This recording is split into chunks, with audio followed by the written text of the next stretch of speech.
arrêt café et c'est parti. Donc, je vous épargne l'intro dans l'auto, mais en gros, je suis allé rouler la Fat Garou au parc du Mont-Loup-Garou. Une piste de 11,1 km et 348 mètres de dénivelé. Suivez-moi, c'est parti. Tout d'abord, je vais vous le dire, il faut être techniquement habile, mais aussi en forme, parce que ça grimpe pas à peu près dès le début.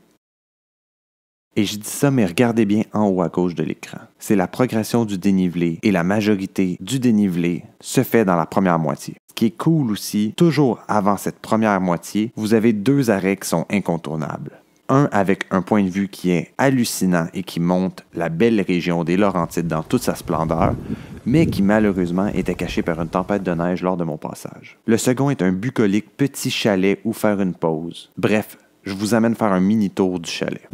Bienvenue au chalet du Mont-Loup-Garou. Chalet qui, selon Trail Fork, offre une vue imprenable.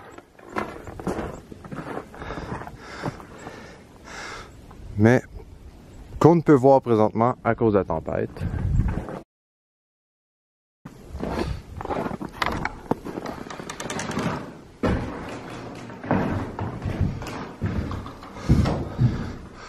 On voit que c'est un chalet qui a beaucoup de vécu.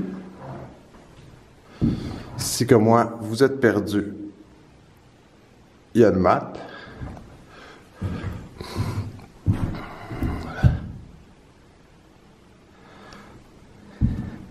Bref, c'est non chauffé, mais c'est un bon endroit pour une petite halte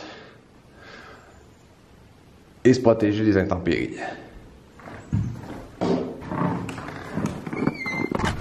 Une fois parti du refuge, c'est là que le fun commence. Ça descend. C'est le moment de sortir ses plus belles habiletés techniques. C'est rare que je fais ça en fat, mais n'oubliez pas de vous amener du ravitaillement.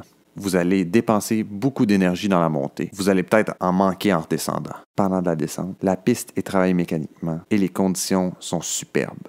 Il y a quelques roulières à quelques endroits, mais outre ces petits défauts, c'était fantastique. Je compte bien retourner faire la Fat Garou sous peu. Bref, j'espère juste que la prochaine fois, il n'y aura pas une tempête de neige. Merci d'avoir écouté cette vidéo. À bientôt.